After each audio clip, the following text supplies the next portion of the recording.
Hi YouTube, Mochismo Eugene, another video from Exit Strategy. Welcome. Let's talk about the narcissist hates your sight. They hate the sight of you, but they decompose in your absence. That is a comforting thing for you as an empath or a chosen one to know that you don't have to be concerned about the fact that you may feel that you did them wrong by leaving and not giving them an indication that you were leaving, or you might have left with some things that you may feel that you probably shouldn't have left with. Whatever you may feel as far as guilt, regret, of any kind, I'm here to tell you the narcissist feels none of this for you. And it's not a tit for tat. What I'm saying to you, if you have gotten out of a narcissistic personality disorder relationship and you've been abused by these people emotionally, mentally, psychologically, physically, just be mindful that the fact you aced it. You aced it because they are pretty much in the dark right now without you, because what you did was make them have to start all over again. Even though they had supplies, they had multiple supplies, you're the one that got away. And what that means is this was not supposed to happen. This goes against their illogical logic. They are counting on the fact that not only are they going to come into your life, that you're never going to leave, and once they decide to leave, they're going to leave after the fact of destroying you. They're going to leave you barely breathing. But when you, in essence, do the opposite, you leave, you disappear, they're mind boggled. And from this point on, until the time they go to their grave, you are a constant in their mind. You're that one that didn't. You're that one that they didn't get over on wholeheartedly. They didn't accomplish the mission as they have with other people, and so they hate your guts when they meet you. Contrary to what you feel, what you think, they hate you with a passion. All you have to do is look at the devaluing process. This person who you've built something with, however long it's been, you've established things, you've had children, you've built a home, you've invested in businesses, you have gotten to know their family, they've gotten to know your family, you've grown bonds with in-laws and whatnot, and friends of theirs and friends of yours. You've all grown through the years with each other, so you think.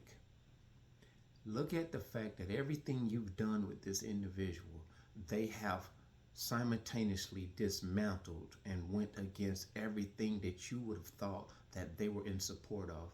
They were counter leveraging every opportunity. You just didn't know about it. Now, you may say, you may reason and rationalize and say, well, they never did this, but they did do this. They helped and they supported me in this. I have to get this across to you. It doesn't matter what you can look at, you think, and you can reflect on that they did good.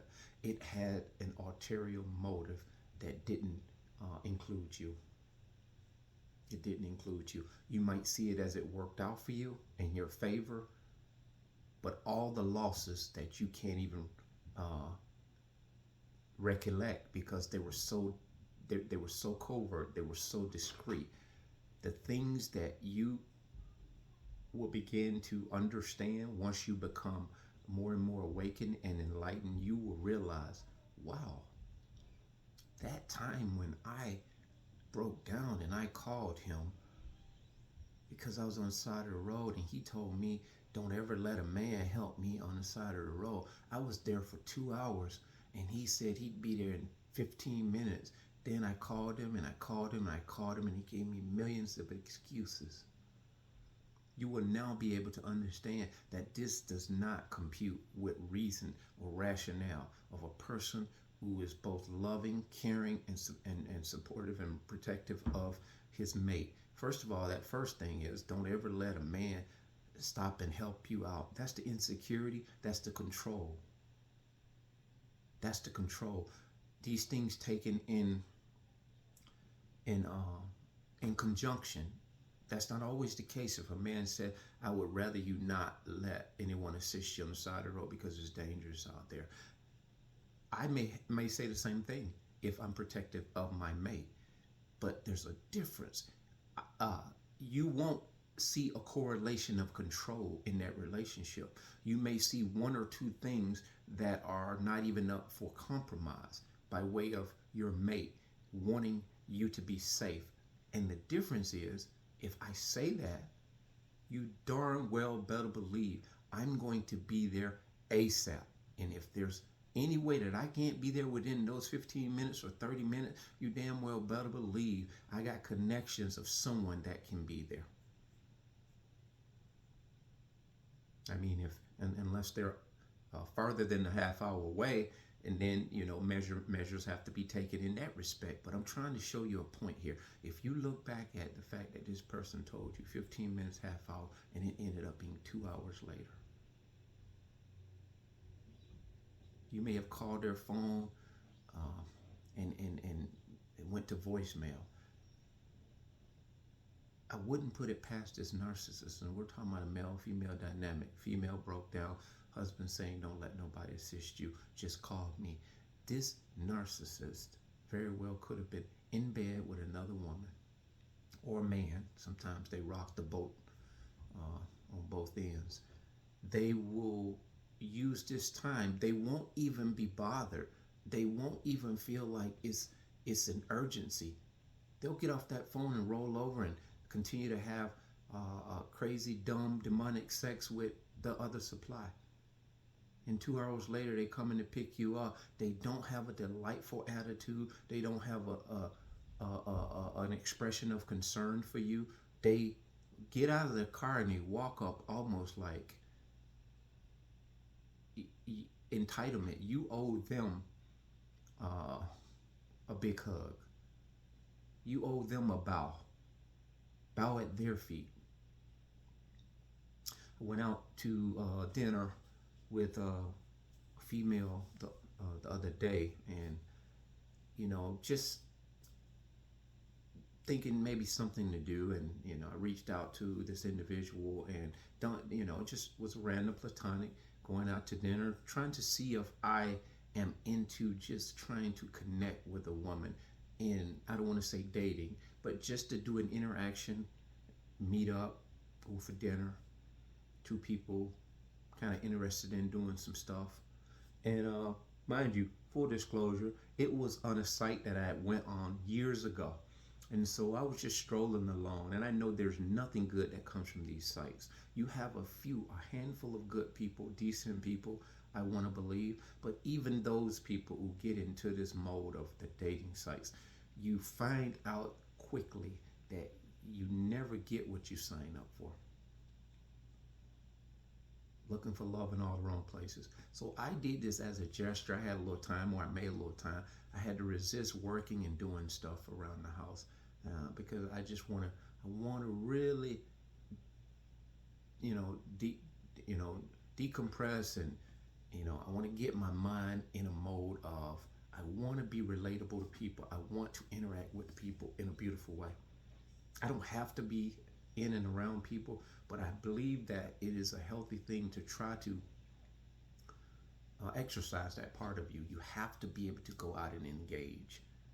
That's a beautiful part of you, and you don't want that to grow dim or cold, because that's what makes you a whole human being, I believe. And some people are very extroverted, and I get that part, but do yourself a favor, get outside of you, and it will really help you to mold yourself into a better person, I think. So anyway, I went out, set it up and everything. I say, I'll take you out. We'll go out to eat. We'll go out to dinner. So when I get there, they are standing outside, and they had talked to me about a mask, talking about, oh, I don't want blah, blah, blah, this and that. You'll find narcissists, and this was a narcissist. I had a fair idea that they were very narcissistic to begin with, but I just didn't know how much, to what degree. Because this is an experiment of mine that I believe I'm doing in regards to how much, how often, how am I choosing people? Am I choosing these people based on certain criteria? So this was a twofold purpose. I wanted them to denounce my theory or my speculation of whether they were one, and I wanted to know whether I chose or picked someone that really had a decent conversation. So I get there. They're outside of the establishment. It was Applebee's. Well, it was Red Lobster. She's like, text me prior to me getting there. I was half hour out. It's like, I'm got a craving for seafood. And so I was like, okay, sure thing. Because I did say I wanted to take them out. So it wasn't an issue with that. I get there, they're outside. And she walks up to my truck, and I got poker face, the apprehension is there once we're awake. Nothing so much to spook the person, but when you're awake and you run into a narcissist, this is what they like to say right out of the gate. What's wrong? What's wrong? Because you're looking at them, you're engaged. You don't ride up and pull up all giddy. Hey, how you doing? In times past, I might have would have reciprocate a really excited greeting. You can't be licking me. Get down, get down, get down, go. She loves me to death. So anyway, I pull up and it's like, oh, there's gonna be an hour wait, whatever. We can just go to Applebee's if you want. And I say, sure, wherever you want to go. And so we had to. I said, I'll follow you. So we head to Applebee's. And like I said, when I pulled up, she's like, what's wrong? I say, nothing's wrong with it. What makes you ask that? And so I'm kind of like looking at them engaged like I am now. Say, nothing's wrong. Why do you ask that? And she's, I don't know. You look like something wrong. I said, everything good. Everything good. We good. And so she tells me about the 1 hour wait. They sense that your apprehension is something to be reckoned with, and as it should be. Who asks somebody out of the gate, what's wrong? If something is wrong, you give that person an opportunity, they will tell you. Or at least you give that thing an opportunity to weigh itself out. But the narcissist is so anxious to temperature check you. They need to know that they got you in the bag. And so I said, yeah, I'll follow you. And she pulls out of the Red Lobster. Headlights and tail lights are off. No tail lights, no headlights. Sometimes we don't know that our lights are not on. I get that. I blink my light, turn them on and off. This person was in whatever mode they were in, narc mode. And for the life of them, they did not recognize that I was doing my lights on and off. And I was right behind them at the light waiting to turn left on green. So as it turned green, I could have gotten out of my vehicle and walked up to their vehicle, but I said, what the hell, let her figure it out. And this is what you do. When you determine a narc, because a narc think they know the way. They think they have the directions to paradise. And so you don't want to give any kind of suggestions to them, you know this. So you let them figure it out. You attempt. I tried to blink my lights to no avail. So she turns left. She goes down. It's probably like 2 miles down the road to the Applebee's. And so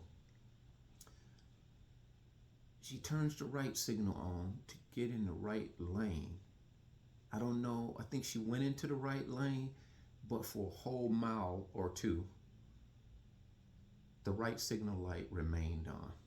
And I'm shaking my head. I'm like, what a goof. This individual has no clue what's going on. Because at that point, I believe, once they saw my look, it discombobulated them right then and there. Because they panic. They panic, man. You have to understand the strengths that you have as an empath awakened. you're a force to be reckoned with. I told you about the girl at the restaurant when me and my children went.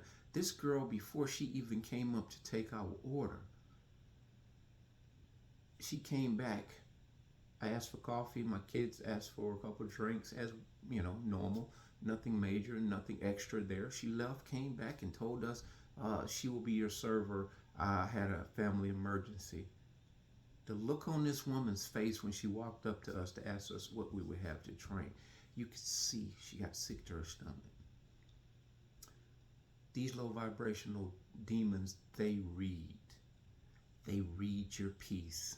And so back to what I'm talking about, the Applebee's. She finally pulls up.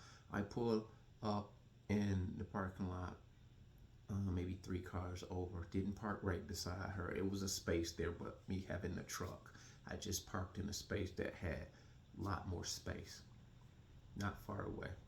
So I get out, we go in, we're immediately seated. I tell her, I say, you can take the mask off. No, we're seated. Wait, when I walked in, I was like, I ain't got no mask. You were talking about this mask thing. You had a disagreement with a guy you were seeing before, and he was telling his family how crazy you were acting about a mask. And I said, but I get that part. I said, I deal with social distancing anyway. I say, you got an issue with me not having a mask, because you can get the hostess to seat us if that makes you feel a little more comfortable. See, I don't want to raise any kind of suspicion, so I'm kind of throwing this thing out there because I know they emphasized this as we were talking on the phone, setting up the date. They come up with the weirdest things that they supposedly have issue with, and something such as the mask. You're like, oh, everybody got sick. I didn't get sick during COVID. I don't want to do that. And if you can't, they make it. You can't respect that. Then da da da. So I was like, wow, this is the control factor. They want you to do exactly what they want you to do. So what they do is they throw these little things out there to see what your tolerance is. We know this. So we get in Applebee's, and I say, you can ask the hostess to sit us. I don't really want to speak to the matter. I say, they can seat us and we'll be fine, right? Yeah. So we get there at the table, and I say, you can take your mask off. And I say, you can't eat with it on or drink. And so she pulled it down a little bit, and so that's where she let it remain. So this was all because she didn't want me to be able to see her expressions. Unbeknownst to her, I knew this. So that's all the mask thing was.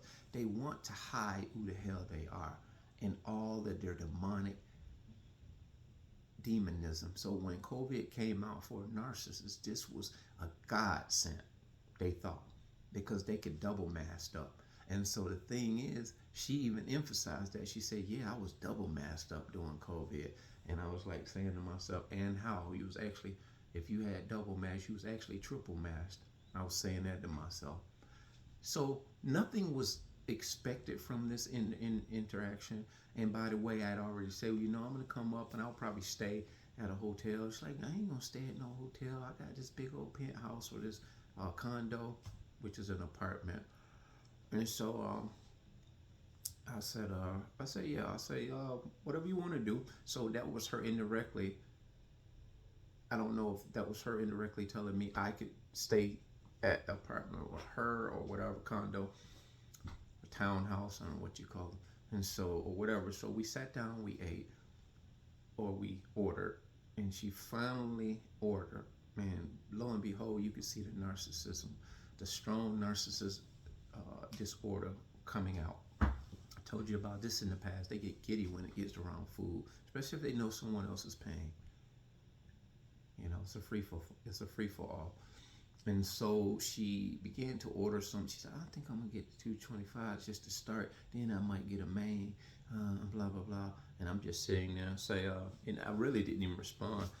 I was kind of like pretending to read the menu, because again, you don't want to give them any indication that you've already been on to them. And so what she ended up doing, she asked for a drink. I asked for coffee. She said, I think I'm gonna get me a daiquiri, strawberry daiquiri. And so I didn't speak about drinking or not. And so when the person came, they're throwing this out there to you. They want to see how you're going to respond. So all temperature check, heat checking you. See what you will go for and what you won't go for. So she already starts stacking up what she wanted to order. And so when the guy came, she finally ordered something to drink. She recanted and said, "Oh, I think I'll just get a virgin daiquiri, and then later get a real one on alcohol, I guess." So she ordered a daiquiri. He came back. He brought it to her. She started stirring it around a couple times. She's like, "This ain't right." And when the guy came back, she's like, "This ain't right. Take this back. I don't want this.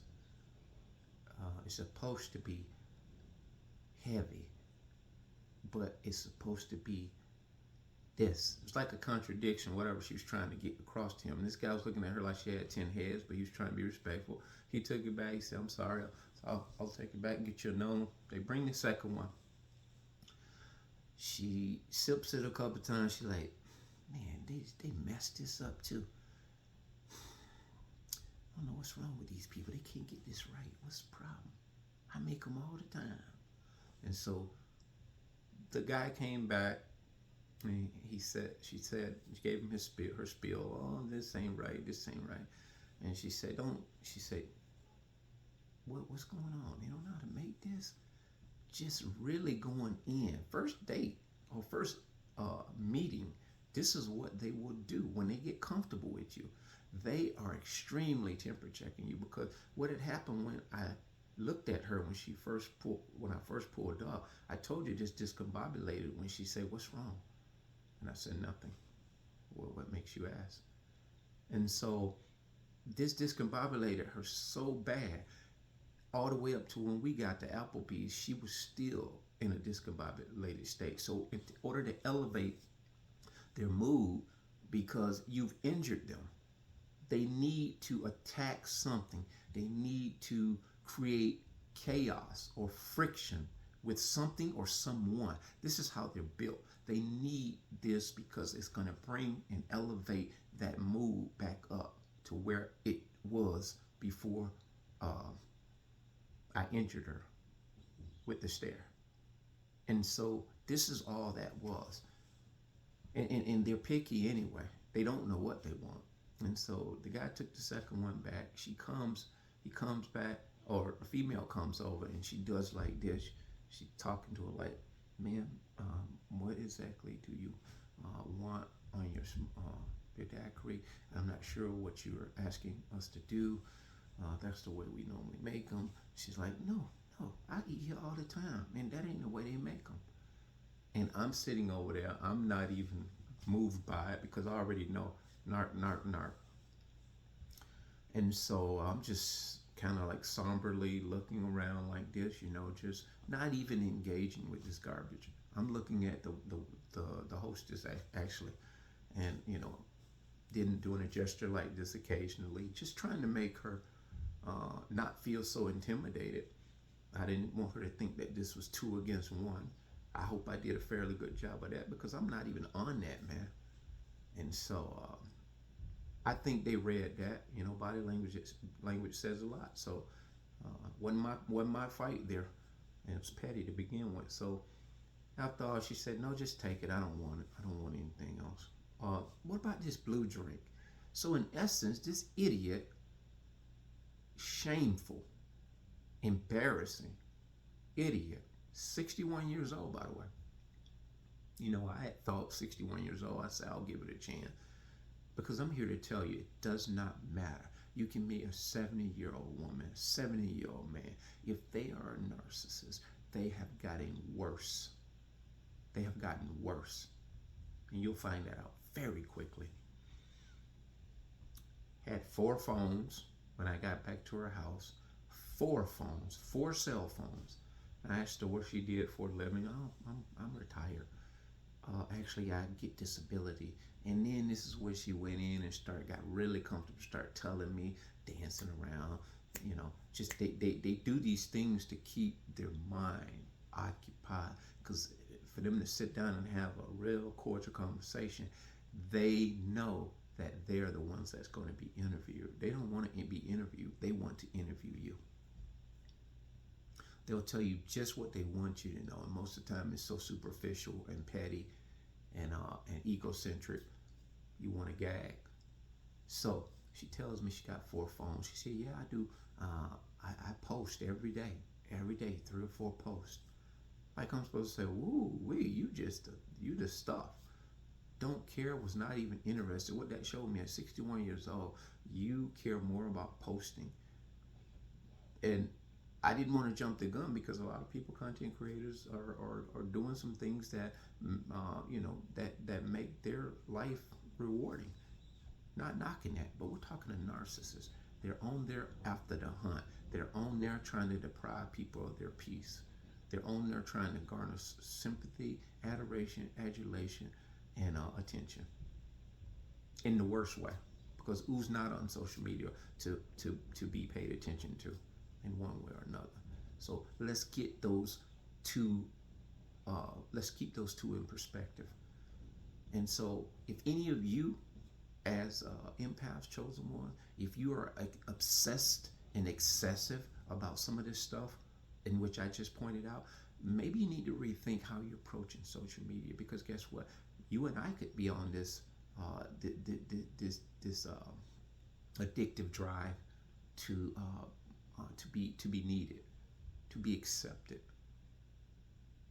in a real narcissistic way.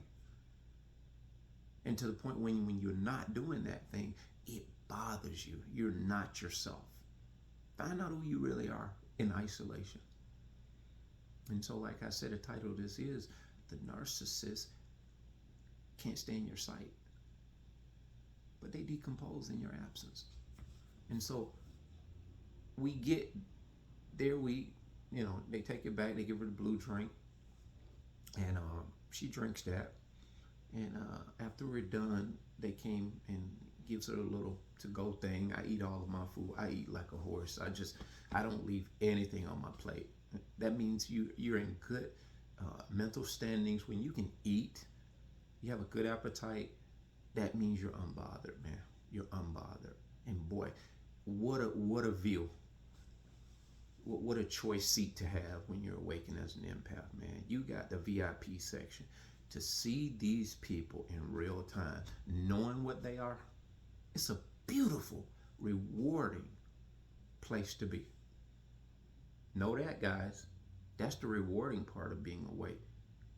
So therefore, the time you're spending about the abuse that they took you through, latch on to what I just said. That's the beautiful thing, because all that abuse you went through was training. It was a training ground for you. And so she gets a little to-go thing, little container. We get to her place, and I ask her, what do you do? She's like, I'm retired.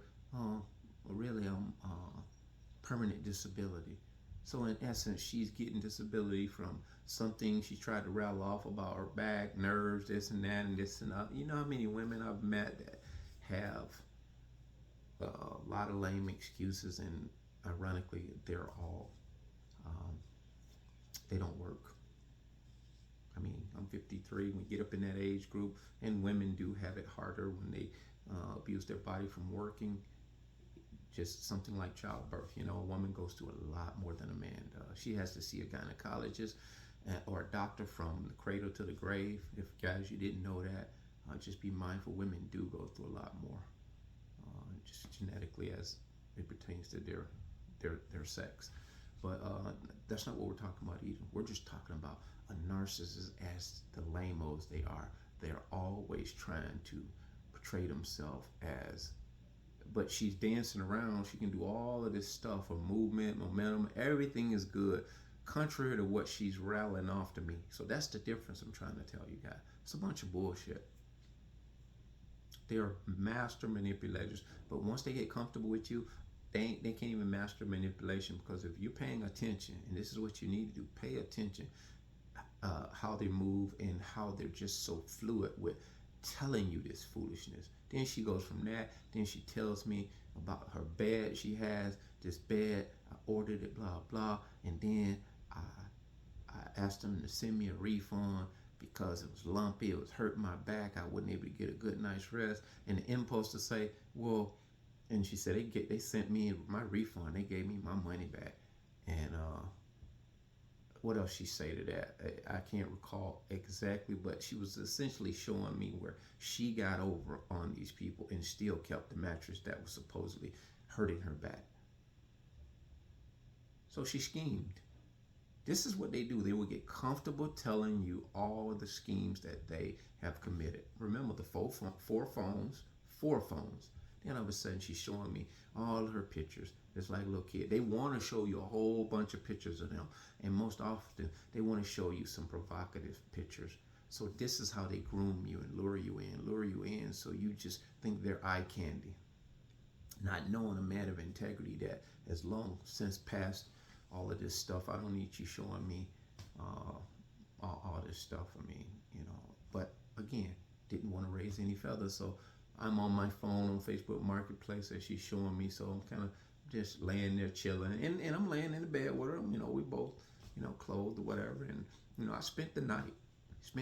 Nothing happened, whatnot. That was the most rewarding visit I've ever had or interaction I've ever had with a woman, minus being intimate. And I didn't feel no ways put disappointed or put off, because that whole endeavor was for me to see how or if I was able to go out with a person, a woman in my age group, or even in this case 61 she was. She looked fairly good, 61. I mean, body was in pretty good shape. Didn't look 61. And so, but she acted like she was 6 years old. And so this is just craziness, man. And times past, guys probably would, a guy like me probably would have just kind of, before I awakened, for sure, would have not more than tolerated, would have accepted all the foolishness, even though I don't move that way. I don't scheme people. I'm not looking, to get over on anybody. Not to say I'm a perfect person. I haven't always did things the right way, but that's not something by design. I don't live and move like that. I don't live and move like that. And I don't desire anybody that's moving like that in my life. Do whatever you want to do for yourself, but that's not something. I want a person that has some ethics to themselves. She's dressing like she was 21-year-old. All these pictures, this woman must have had like 100 outfits. And so you can see she's addicted to social media. She's addicted to being noticed. And then she shows me pictures of, I have them, the youngest 31 be trying to hit me up. What am I going to do with them? She said, look. So they're trying to see what your tolerance is. I was like, oh yeah, he's a nice looking guy. And I was like throwing a little bit of a hook out there, like, hey, hey man, you should deal with him. He seems like he's mature enough. Oh, what am I going to do with him? And then she laughed, ha ha ha. And so what she doesn't know is, I understand you'll take whatever you can get. You're a narcissist. You don't have no boundaries. And so I slept the night there. She tried to make some breakfast, or she attempted, I'll make some breakfast. No, I don't eat breakfast. I started accelerating the pressure. And I said, well, to be honest with you, I probably won't eat your food for some time. If, I see you again, I just don't trust people's food. And she was looking at me like I had 10 head. I said, really, I don't trust anybody's food. I said, it took a long time for me to go out to the restaurants, but that's why I try to be kind to the hostess. So I was actually throwing something back at her to see if she could catch that pitch. Be mindful how you act and react towards people in a restaurant, because they got the power. And so your dignity should cause you to just be polite anyway. So yeah, all well ends well. She's like, you probably ain't coming back no more. And I was like, I say, I said, that ain't true. What makes you feel like that? I say, we had a decent time. Oh yeah, you're right.